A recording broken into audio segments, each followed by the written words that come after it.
Hi friends, this is Pastor Lucas Pin, and this is our snack for the journey. And the snack for the journey this week that we're closing is on the book of Joshua.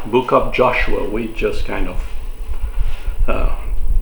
flew over the book and saw a few stories, great stories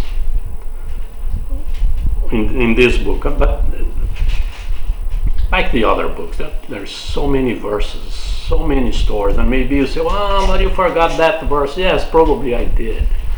But those are stories that I picked here. I like it. I like those verses, those stories behind the verses. And today we're going to see one that we probably know, that you know by heart. This story is a very beautiful story. They conquer. It's all the way to the end of the book. They conquer the land. They divided the land. They leave, and when everybody's they have their own place and everything. Joshua called the people to make a commitment to the Lord. Again, he called everybody, called the leaders, called the people, say, before we part here, before we spread all over the place, we need to make a commitment. And I want you to make a commitment. And I'm willing to start. So this is the verse, and probably you know that verse. Joshua 24 verse 15.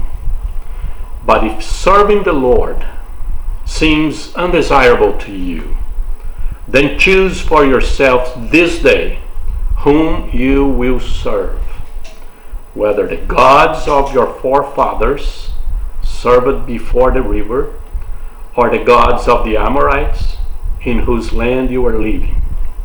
But as for me and my household, we will serve the Lord. That is a great statement. That is Joshua.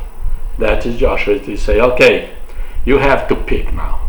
You need to decide who you're going to serve. You're going to serve the gods that your forefathers served before we crossed the river. You're going to serve the gods of the people in this land here. You need to make a decision.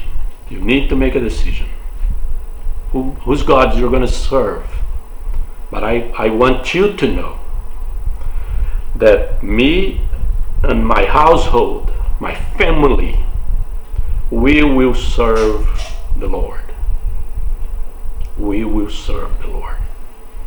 That is a great statement from a great statesman.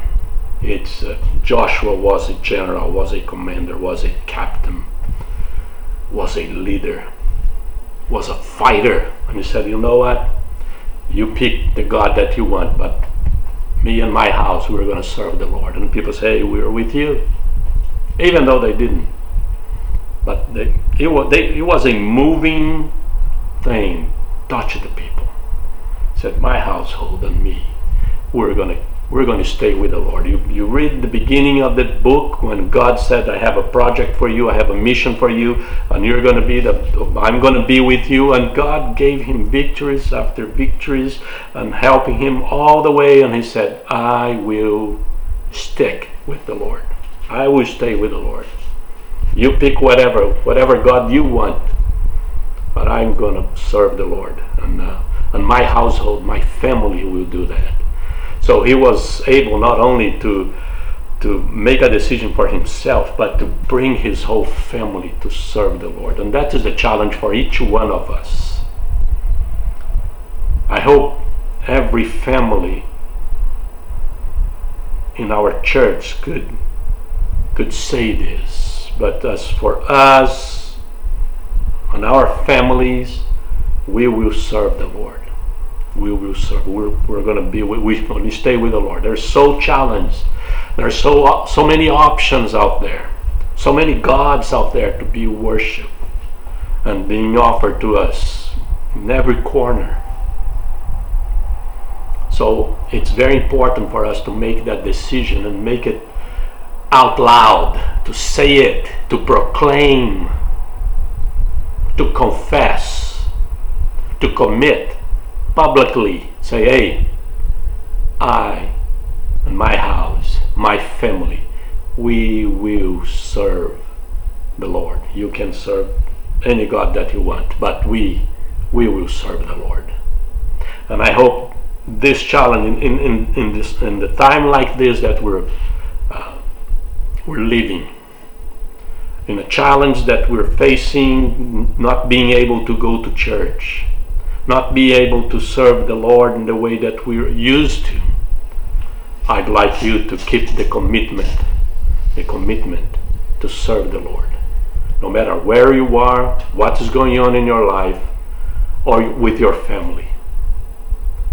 I'd like to challenge you to say out loud, as Joshua said, "But as for me and my household, my family, we will serve the Lord."